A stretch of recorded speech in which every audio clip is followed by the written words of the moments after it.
más profundo. El ministerio profético de Eliseo es otra de las etapas de su vida.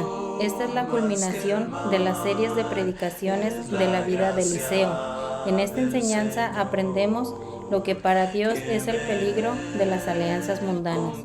La palabra de Dios está basada en Segunda de Reyes capítulo 3 versículos del 9 al 20. Abramos nuestras Biblias en Segundo de Reyes capítulo 3, versículos del 9 al 20. Del 9 al 20.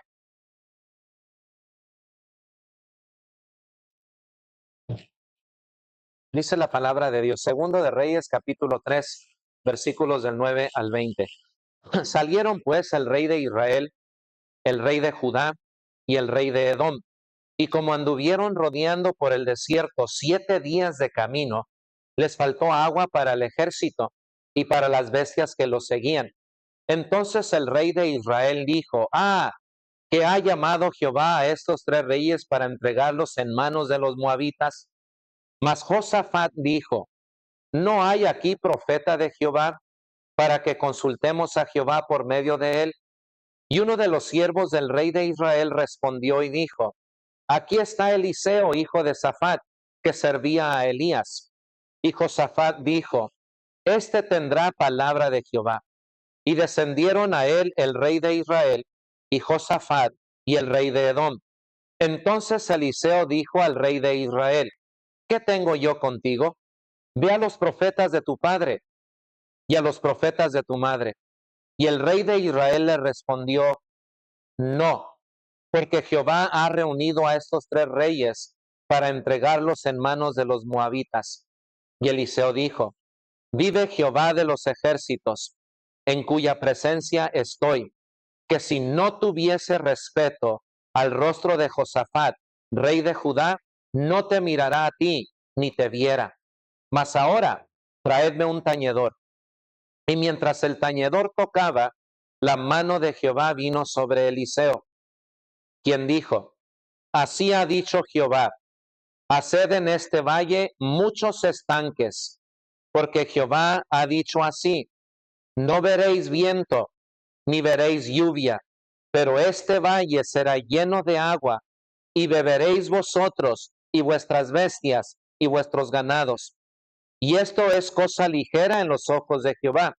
Entregará también a los moabitas en vuestras manos, y destruiréis toda ciudad fortificada, y toda villa hermosa, y talaréis todo buen árbol, cegaréis todas las fuentes de aguas, y destruiréis con piedras toda tierra fértil. Aconteció pues que por la mañana, cuando se ofrece el sacrificio, he aquí vinieron aguas por el camino de Edom, y la tierra se llenó de aguas, palabra de Dios. En esta mañana, continuando con el estudio, la serie de predicaciones sobre Elías y sobre Eliseo, y enfocándonos ahora en el ministerio profético del profeta Eliseo, quiero compartir con ustedes otra etapa de la vida del profeta Eliseo. Una etapa en donde vemos nosotros lo que para Dios son las alianzas mundanas. Una de las cosas que vemos nosotros en el Antiguo Testamento, como también en el Nuevo Testamento, son ese tipo de alianza que los hijos de Dios hacen con los hijos de los hombres. Las alianzas que los hijos de Dios hacen con personas que no son temerosos de Dios. De alguna forma y de alguna manera, vemos nosotros una prohibición divina con relación a este tipo de alianza. Desde un momento muy temprano en la vida del pueblo de Israel, Dios fue muy directo con el pueblo de Dios, diciéndoles a ellos que no iban a tomar a las hijas de las naciones circunvencinas para sus hijos, ni tampoco los hijos de ellos para las hijas de ellos, sino al contrario, debían ellos siempre buscar dentro de la familia, ¿verdad?, de la nación del pueblo de Israel. Por alguna forma y manera, Dios siempre prohibió este tipo de alianza. Bueno, en el Nuevo Testamento, el apóstol Pablo nos enseña cuando dice en 2 de Corintios 6:14, no os unáis en yugo desigual con los incrédulos. porque ¿qué comunión tiene la luz con las tinieblas? De alguna manera, ese tipo de alianza, ese tipo de convenio de una persona que tiene temor de Dios, que conoce de Dios, conoce los caminos de Dios, ¿verdad? Esta persona cuando hace una alianza, un convenio o un pacto con una persona que no es Dios, Dios prohíbe ese tipo de alianza y las prohíbe por muchas razones.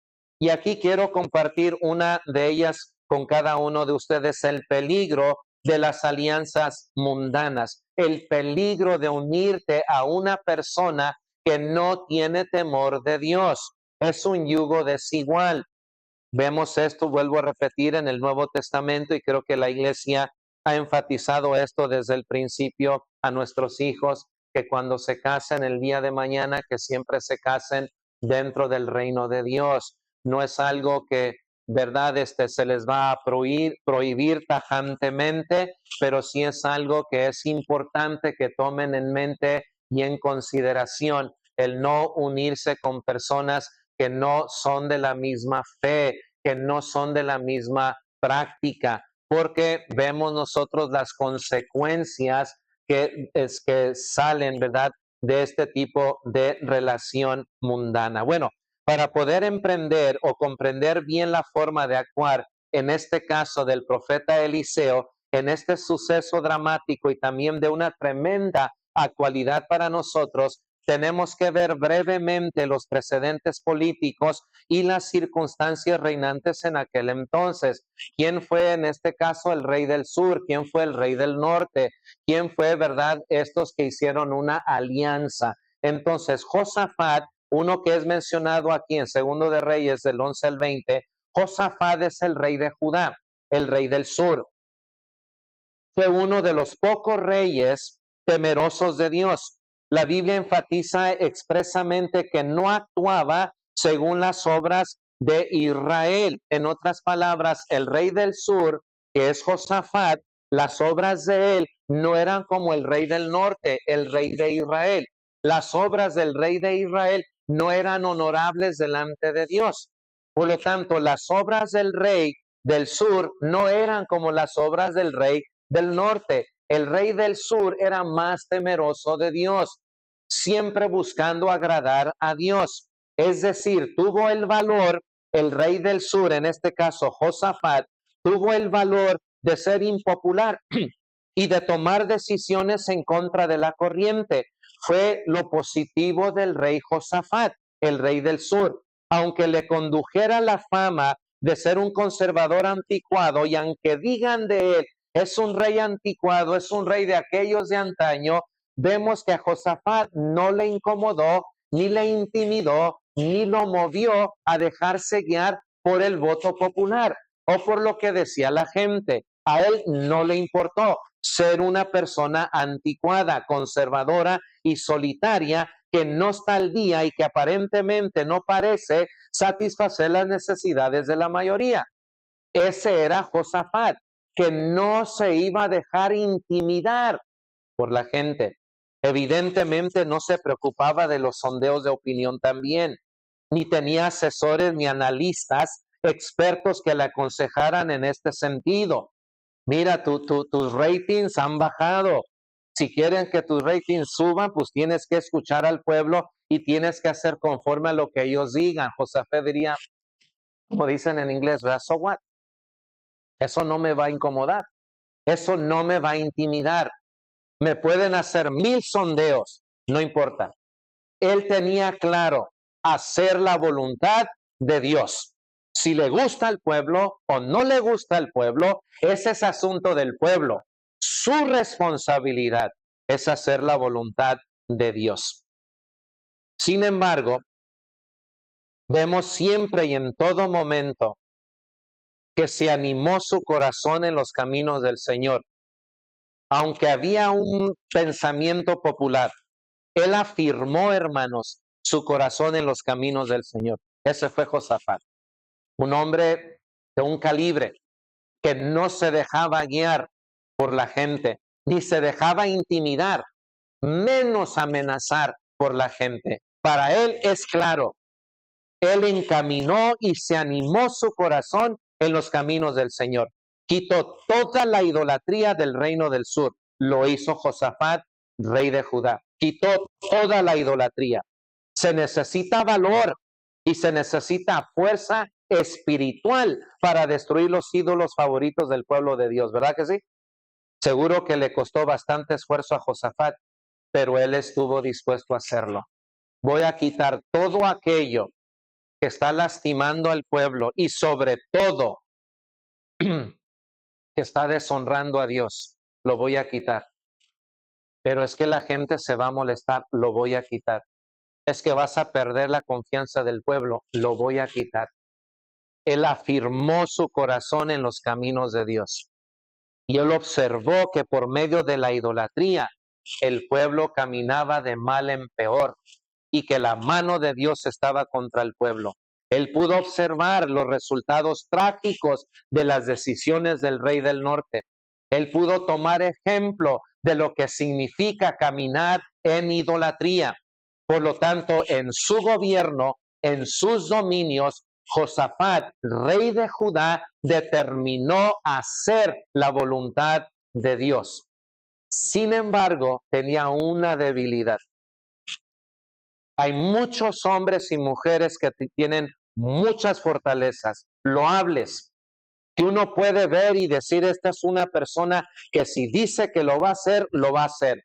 No vas a hacerlo cambiar de mente, no la vas a hacer cambiar de mente, especialmente si sabe que lo que va a hacer es de agrado al Señor. No hay nada que podamos nosotros decir o hacer, menos intimidarlo, porque Dios está con él o Dios está con ella. Son personas loables, pero una de las bendiciones de la palabra del Señor, y por eso vemos que es el libro de Dios, es que Dios no solamente nos habla de las fortalezas de sus hijos y de sus hijas, también nos habla de sus debilidades. ¿Por qué nos habla de sus debilidades? Para que nosotros podamos de alguna manera identificarnos con estos hombres y mujeres en las páginas de la palabra del Señor, para que veamos a Dios y digamos, Dios está consciente de mis fortalezas, pero también de mis debilidades. Y porque Dios es el autor, el Espíritu Santo de la palabra del Señor, y si va a hablar de mi vida, nomás va a hablar de mis fortalezas. La respuesta a eso es no. Va a hablar de tus fortalezas, pero también va a hablar de tus debilidades. Dios es un Dios justo, no las va a ocultar. Dios las va a poner para que todos vean que no es bueno confiar en el hombre, aún en su mejor momento. No es bueno depositar nuestra confianza en los seres humanos. Son loables. Podemos dirigirnos, dejarnos dirigir por ellos, pero siempre teniendo la mirada puesta en el autor y consumador de la fe, que es Cristo Jesús. Bueno, tenemos un hombre loable, pero también es importante conocer cuál fue su debilidad. La debilidad de Josafat. Tenía un problema, un grande problema. Tenía un carácter débil.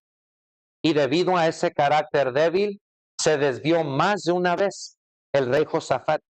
Muchos de nosotros lo conoceremos por experiencia propia, esta debilidad de Josafat. La vamos a conocer. ¿Y saben cuál fue la debilidad de Josafat en cierta forma, políticamente hablando? El deseo de quedar bien con todos y su inclinación a formar alianzas indebidas. Fue la debilidad de él, hacer alianzas indebidas y quedar bien con estos reyes y poderosos. Fue su debilidad. Los pecados que resultan de nuestro carácter son a menudo consecuencias de nuestras debilidades no reconocidas, a las cuales no prestamos tú y yo la debida atención. Y debido a esa debilidad, el pueblo también sufrió en gran manera. 3 veces nos cuenta la palabra de Dios que Josafat formó una alianza con los reyes infieles de Israel. Y eso no le agradó a Dios. 3 veces lo hizo. ¿Por qué haces alianzas? Si en la primera no te fue bien, en la segunda no te fue bien. ¿Y quién te dice que en la tercera también te va a ir bien? No te va a ir bien. Esa fue su debilidad, hacer alianzas con personas infieles. Fue el pecado de Josafat 3 veces. Primero, emparentó con el impío Acab. ¿Y quién fue Acab? Acab fue aquel que tenía una esposa que buscaba la muerte del profeta Elías. Acab fue un hombre muy débil porque se dejaba guiar por su esposa, pero así gobernó el reino del norte. ¿Qué hizo el rey Josafat? Emparentó con él, como a petición estuvo dispuesto a comenzar una campaña militar con él. Emparentó con el impío Acab. Acab perdió su vida en esta batalla, mientras que Josafat salió de ella librado y con una experiencia de vida. Él pudo haber dicho, pudo haber muerto, pero no morí, pero sí murió Acab. Hey, ponte a pensar, no son buenas esas alianzas. Dios te está enseñando. Él queda en bancarrota y tú quedas con vida. Él queda muerto y tú tienes oportunidad. No lo vuelvas a hacer. ¿Qué hace Josafat? Lo vuelve a hacer. Después de la muerte de Acab, se asoció con su hijo. ¿Quién fue el hijo de Acab? Joram, el cual le persuadió a enfrentarse con los moabitas, haciendo una coalición con el rey pagano de Edom, lo cual jamás podía contar con la bendición de Dios. No vas a contar con la bendición de Dios. Quieres destruir a los moabitas, son enemigos, yo lo sé, pero no hagas una alianza tú en este caso con el rey del norte, no hagas una alianza con él, ni tampoco con el rey de Edom. El rey impío Joram ya había perdido en este caso toda esperanza, porque salen, como dice ahí, segundo de Reyes capítulo 3, voy a leer el versículo 9. Salieron pues el rey de Israel, el rey de Judá, el rey de Edom, y como anduvieron rodeando por el desierto 7 días de camino, les faltó agua para el ejército y para las bestias que los seguían. Fíjense, ¿por cuántos días dice la escritura? Por 7 días. ¿Qué pasó en esos 7 días? Bueno, se vieron rodeados por el desierto 7 días de camino. Y luego dice, les faltó agua para el ejército y para las bestias que los seguían. ¿Cuál fue la conclusión de uno de los reyes? Versículo 10, segundo de Reyes 3:10, fíjense. Entonces el rey de Israel dijo, que ha llamado Jehová a estos 3 reyes para entregarlos en manos de los moabitas. ¿Qué hace el rey del norte? Esta es la conclusión de él. Hemos hecho esta alianza entre yo, el rey del norte, el rey del sur y el rey de Edom. Hicimos esta alianza para destruir a los moabitas, pero en el transcurso de estos 7 días tenemos sed nosotros, tenemos sed nuestras bestias. La conclusión es obvia. Dios nos va a entregar en manos de los moabitas. Dios nos va a entregar en manos de nuestro enemigo. Por lo tanto, ¿qué hacemos? No tenemos otra alternativa que dejarnos destruir por el rey de Moab. Fíjense, hermanos, Eliseo, un siervo del impío Joram, sabía de la presencia del profeta. Fíjense lo que dice el versículo 11. Mas Josafat dijo, ¿no hay aquí profeta de Jehová para que consultemos a Jehová por medio de él? Y uno de los siervos del rey de Israel respondió y dijo, aquí está Eliseo, hijo de Safat, que servía a Elías. Y Josafat dijo, este tendrá palabra de Jehová. Y descendieron a él el rey de Israel, Josafat y el rey de Edom. Vemos que un siervo de Joram sabía de la presencia del profeta y lo notificó a los reyes reunidos diciéndoles, no, miren, aquí está Eliseo, hijo de Safat, que vertía agua en las manos de Elías. No hay agua, los reyes, su ejército y el ganado estaban a punto de morir, pero miren, yo sé que tú estás pensando de esta manera, pero aquí hay un profeta. Josafat hace una pregunta sabiamente. ¿No hay aquí, en este territorio tuyo, un profeta de Dios que nos diga lo que tenemos que hacer? No hubo respuesta. Fue un siervo del rey Joram que dijo, sí. Si ustedes recuerdan bien, Eliseo vertía agua, vertía sus manos, vertía las aguas en presencia del profeta Elías. En otras palabras, Eliseo le servía a Elías. Ese profeta, que es el sucesor de Elías, él está aquí entre nosotros. Bueno, si él está aquí y estás en esta situación difícil, vayamos a él, porque seguramente dice el rey Josafat, seguramente este profeta de Dios tiene una palabra para nosotros. Él nos va a indicar lo que nosotros necesitamos que hacer en esta situación. Fue la esperanza. La palabra del Señor está en él. Fíjense, una de las razones por la cual no es bueno tomar alianzas, porque cuando hay problemas, aquellos que no tienen una relación con Dios siempre piensan en términos de fracaso. Vamos a fracasar, vamos a morir. Ese es el lado negativo, tener una fuerte relación con Dios. El lado positivo de tener una relación con Dios, aún en una debilidad propia, es el reconocimiento que tuvo el rey Josafat. Aunque estamos en una situación, la solución es esta. Hay aquí cerca de nosotros, un profeta de Dios. ¿Por qué acude Josafat a un profeta de Dios? Si alguien sabe de que Dios ama a su pueblo y se dirige a su pueblo en las y en las malas, es Josafat. Sabe y está consciente de que Dios ha enviado profetas para poder guiar al pueblo, para que no estemos en ignorancia, especialmente cuando necesitamos un rumbo de acción. ¿Cuál es la decisión que vamos a tomar? Bueno, no hay claridad. ¿Cómo podemos obtener claridad? Necesitamos un profeta. Y van al profeta de Dios, que es el profeta Eliseo. Y según vemos en el texto, Eliseo de ninguna manera estaba de acuerdo con esa alianza ni con ese plan.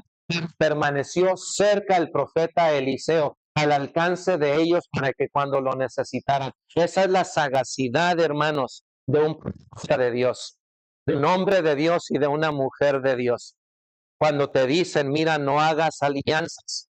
Mira, esto no es bueno delante de Dios. Es como un padre, una madre. Dicen a su hijo, mira, mi hijo, no te conviene esa amistad. Créeme, no te conviene. No, papá, es que usted no sabe. Usted no lo conoce. Está bien. Está bien. Pero si algo tenemos los papás, siempre estamos cerca de ellos. Y estamos lo suficientemente lejos también para que no vean que estamos donde, que estamos ahí. Pero ahí qué, ahí estamos. No nos vamos del todo, porque sabemos que algo malo puede ¿qué?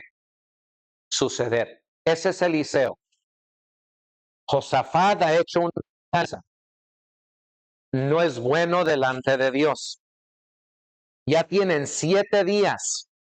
No tienen agua. No es bueno delante de Dios estar en una situación así. Van a venir los moabitas y los van a destruir. ¿Qué hace Eliseo? No permanece cerca de ellos.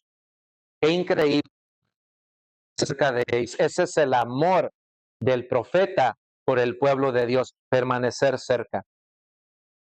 Tardo que temprano van a pedir ayuda. No voy a meterme y decir, les dije, voy a esperar hasta que ellos vengan a mí, pero voy a estar cerca. Ese es Eliseo, cerca, mirando, observando, hasta que llega a sus oídos, te buscan. Y cuando es sentado ante el rey Joram, el rey Josafat y el rey de Edom, le presentan a Eliseo el problema. Somos Eliseo, el norte, le dice, ¿qué tengo yo contigo? ¿Saben lo que le dijo? Tú y yo no tenemos nada en común. ¿Por qué me consultan a mí? Mejor dicho, tu papá, el rey Acab, consulta a uno de sus profetas. Tu mamá consulta a uno de los profetas de ella. Pero tú y yo no tenemos nada que ver en esta situación. No tienes nada que ver con Dios. A veces es importante tomar ese tipo de postura cuando se hacen alianzas con gente infiel. Uno tiene que ser firme y decirles, tú y yo no tenemos nada en común. Nada en común. ¿Por qué no buscas a aquellos cuando antes decías tú abiertamente, los profetas de mi madre, los profetas de mi padre? Búscalos a ellos.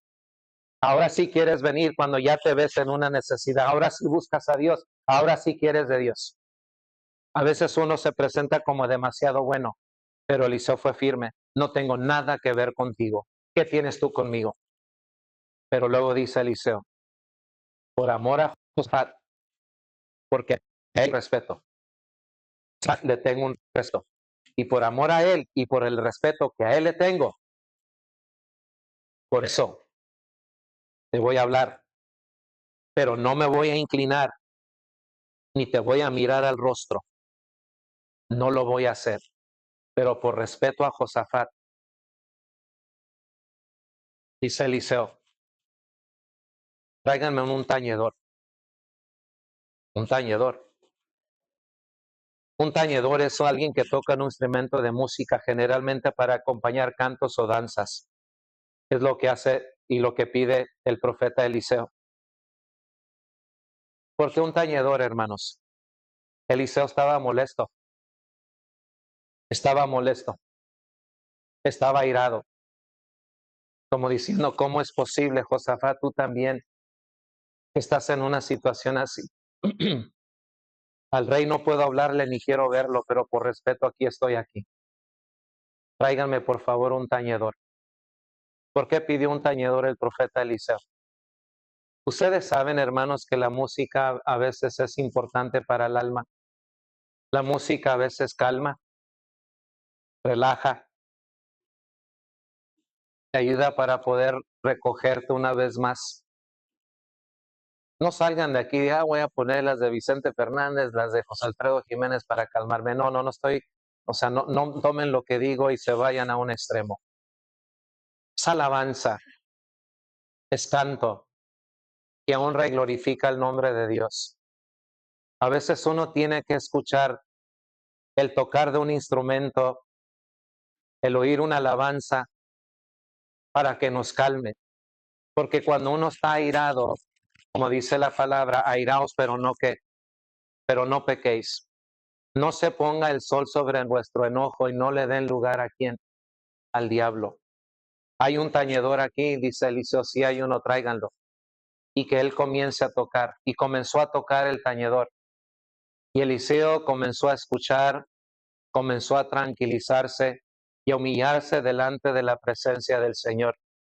Ya cuando finalmente su ira se calmó, entonces vino la palabra de Jehová a Eliseo.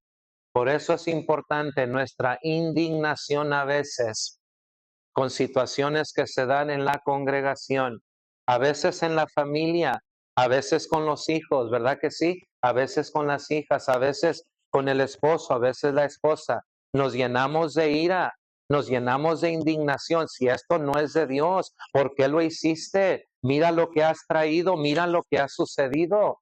Y a veces uno toma esa misma postura, mira, no voy a hablar con él porque no lo respeto, pero me voy a dirigir a ti. ¿Por qué? Y ya cuando en una situación uno sabe, mira, el estar airado, el estar enojado no va a ayudar a la situación. Hay que calmar, ¿verdad? Nuestros ánimos, está bien. Uno aprende, así como Eliseo, traer un tañedor para no tomar una decisión cuando estamos airados. ¿Cuántos de nosotros no reaccionamos, hermanos, desde la ira y ofendemos y castigamos y dejamos caer todo nuestro cólera sobre la persona? No estoy diciendo que airarse no es malo, o sea, bueno, pero es una emoción muy fuerte que lo que necesitamos en esos momentos es tranquilizarnos, ¿verdad? Tranquilizarnos, estar en paz y estar calmados. Está bien. Ya viene la palabra de Dios a Eliseo y les dice, van a hacer esto, van a acabar, van a hacer unas zanjas, ¿ok?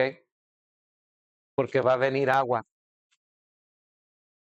Y si no hay zanjas, y si no van a acabar, el agua va a venir y se va a ir y no va a haber nada que retenga las aguas.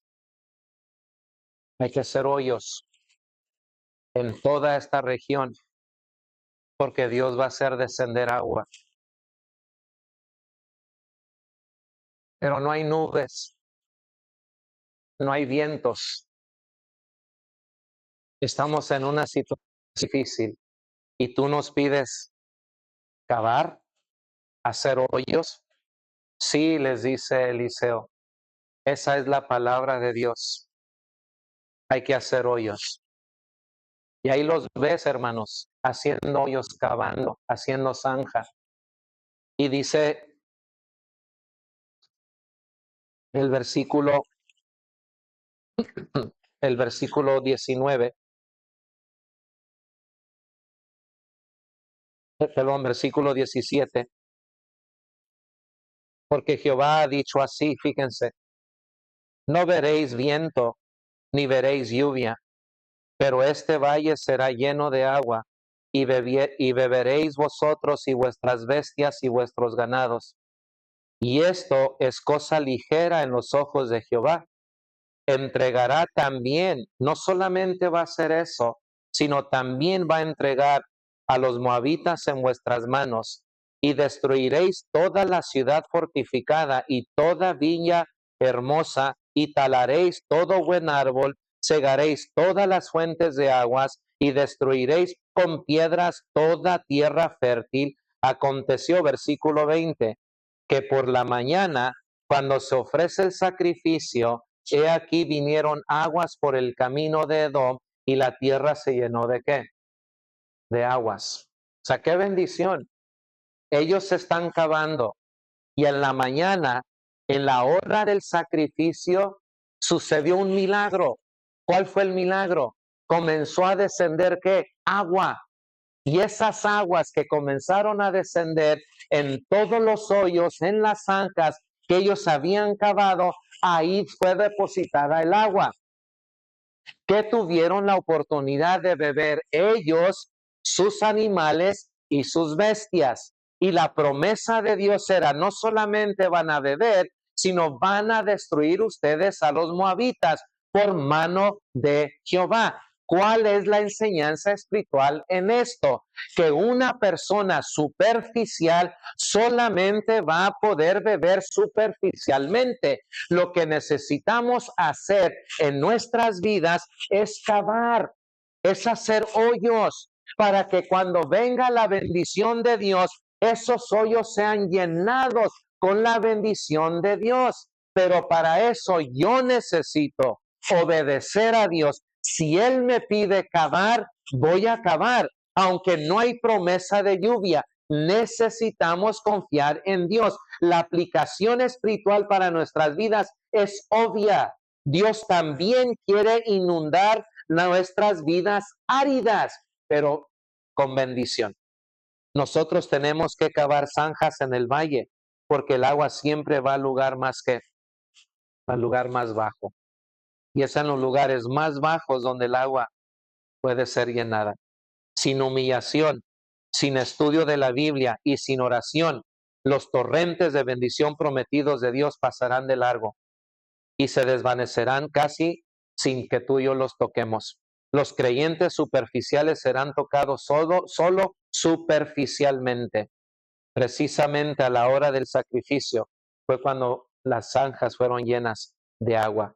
Las aguas de vida comienzan a fluir donde se tienen en cuenta siempre el sacrificio. Por esa razón, siempre nosotros necesitamos estar conscientes de no hacer alianzas con personas infieles. Siempre confiar en Dios y esperar siempre en Dios para ayudarnos en nuestra situación. Y Dios siempre va a obrar para bendecirnos a nosotros.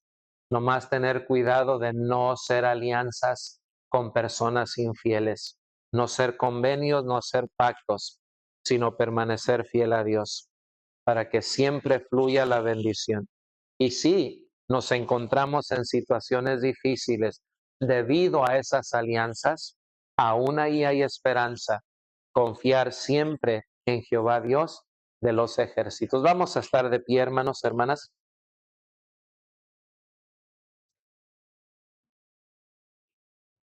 Se cantar un himno de invitación. Y siempre la invitación es para que en todo momento como iglesia caminemos siempre de acuerdo a la voluntad de Dios. Como dice un dicho, a veces mejor es estar solo que mal acompañado. Y a veces es verdad. Y a veces estar solo también significa enfrentar a veces solo la situación. Pero recordar siempre Dios está con nosotros como poderoso gigante.